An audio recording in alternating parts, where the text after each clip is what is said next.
Coming up this Sunday, May 5th at 7 p.m. at St. Andrews River Heights United Church, the Manitoba Registered Music Teachers Association is hosting their annual Serata concert. Advertised as an evening of musical delights, the concert will feature some of the MRMTA's very talented teachers in performances ranging from solo to ensemble works. This is a fundraising concert whose aim is to give MRMTA teachers professional development opportunities and also give them the opportunity to take part in the Canadian Federation of Music Teachers Association's conference that happens in Montreal in July of 2025.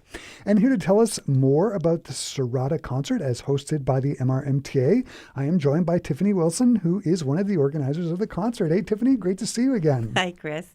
It's always nice to come back and talk up this event. We really enjoy our collaboration with you, and we can't thank 107 enough for everything that you've done to promote our concerts. Our pleasure, no problem.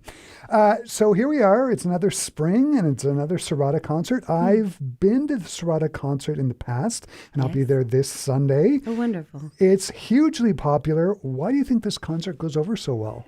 I think because it's a chance for students to get out to spy on their teachers and see if they're practicing and if they're performing.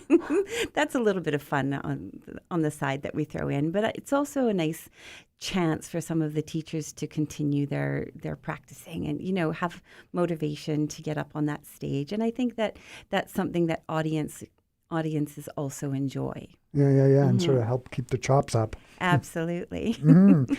The concert is used to raise money for professional development opportunities for MRMTA teachers. Correct. Can you talk about what potential professional development opportunities teachers can take part in? Well, the biggest one is our membership with the Canadian Federation that you just mentioned. And every 2 years, there's a huge conference that we go across Canada. And this helps some of the teachers. We're music teachers. We don't make that much. So it kind of gives those who apply for a scholarship to be able to afford maybe a conference registration or help in travel plans.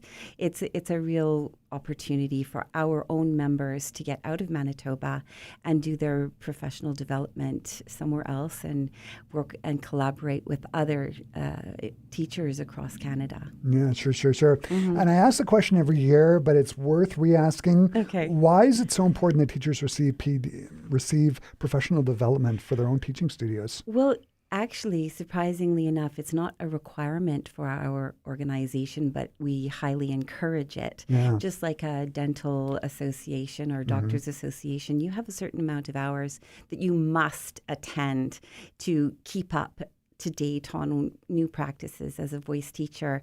That's especially important. Pedagogy is constantly changing terminology, that kind of stuff. So it's really important for music teachers to keep in the of, what's happening. Absolutely. There is also the national conference that's put on by the Canadian Federation of Music Teachers Association. Have you ever been to it? And can you tell our listeners what kinds of things happen there? Oh, boy. Yes, I have been. I have been president of the Canadian Federation. So as part of my duties is to attend and be very involved. We have clinicians coming from all over Canada, the United States, Europe. There's a collaboration with our American counterpart. So that's always fun to have the Americans coming in and participating and leading us. For piano teachers, let's see, new technique, new styles. It's also a really great time for us to collaborate and be able to talk. So many of us are studio teachers. Yeah. And as a studio teacher, you're stuck in your studio with your little kids. It's an opportunity to get out there and discuss your music and your ideas and your creativity and to talk about those things with like-minded people. Yeah, network and talk shop. Absolutely. The concert is going to feature teachers performing. Why do you think it's important for their students to see them do this? And for you, what do you like most about getting up on stage and performing? I'm not performing this year. Okay. I did last year. To answer your question, what do I think is most important? Yeah, why do you think it's important for students to see their teachers perform? Well, we're the discipliners, curve those fingers or, hold that note longer. I don't know. So it's nice to show the students that we are actually capable of doing those things. I think sometimes you get the stink eye from those little kids that think maybe, my teacher can't do it. Why do I have to do it? So I think that's important. What are performance numbers like this year? How many performers are there going to be? And can you talk about some of the instruments and perhaps some of the ensemble performances that are going to take place? Our concert this year has a little bit less variety, unfortunately, but I think it's still fantastic. We have about 8 performers. We have Rachmaninoff going on. We have a Tarantella by Valérie Gavrilin. Do you remember how to say that? No. from the ballet Anita. It's a Russian ballet. I mentioned, we have some organ this year, which will be nice. We haven't had that in a few years. Yeah. And we have a Bach double violin duet happening. Nice. So it's a nice variety of music this year. So there's the performance aspect of the concert, but there's also the scholarship aspect of the concert. Scholarships are going to be handed out to students. Can you talk about those scholarships? That's right. Absolutely. We have our paper scholarships, which are scholarships that have been around for a very long time.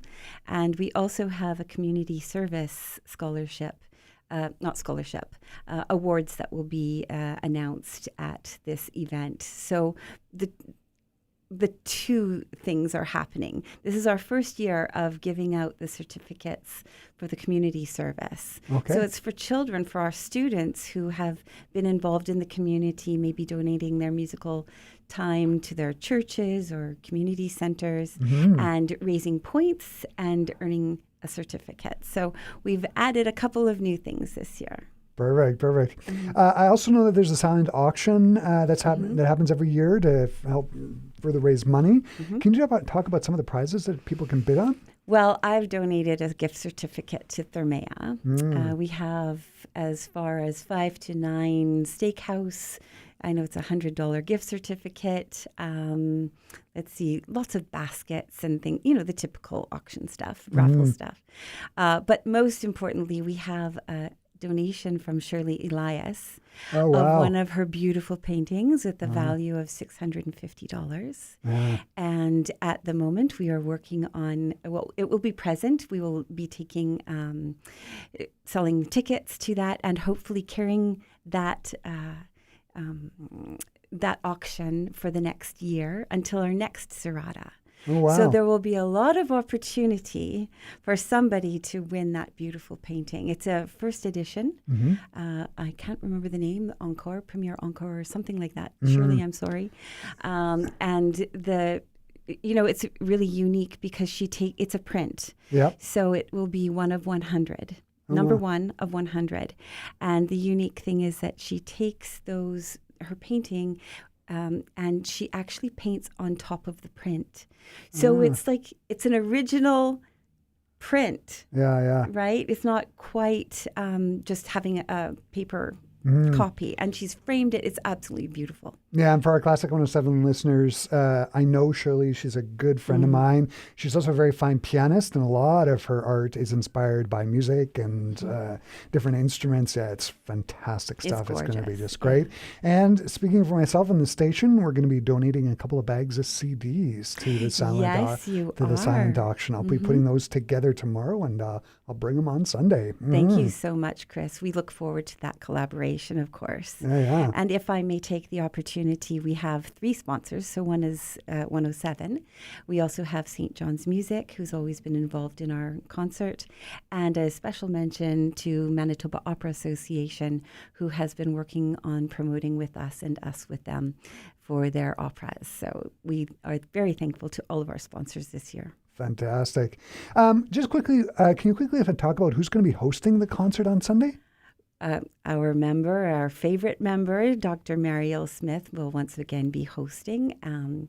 You've been there before, so you know how she spins a fantastic story intertwining the relationship between the performer and the works that they're performing, and also the history and the story of the works that are being played. And she very much herself is a historian. She's the author of A Century of Sound Connections, the Manitoba Registered Music Teachers Association, 1919 to 2019. So she knows the group. Oh, she knows us very well. She is our source. Tiffany, the concert sounds like it's going to be fantastic. I'm looking forward to going on Sunday night. Where can people go to find out more details about the Serata concert? mrmta.org. Perfect. The concert at 7 p.m. at St. Andrews River Heights United Church, I'm sure is going to be just great. Tiffany, thanks for taking the time to stop by and tell us about Serata as presented by the Manitoba Registered Music Teachers Association. This has been fantastic. Thank you so much, Chris.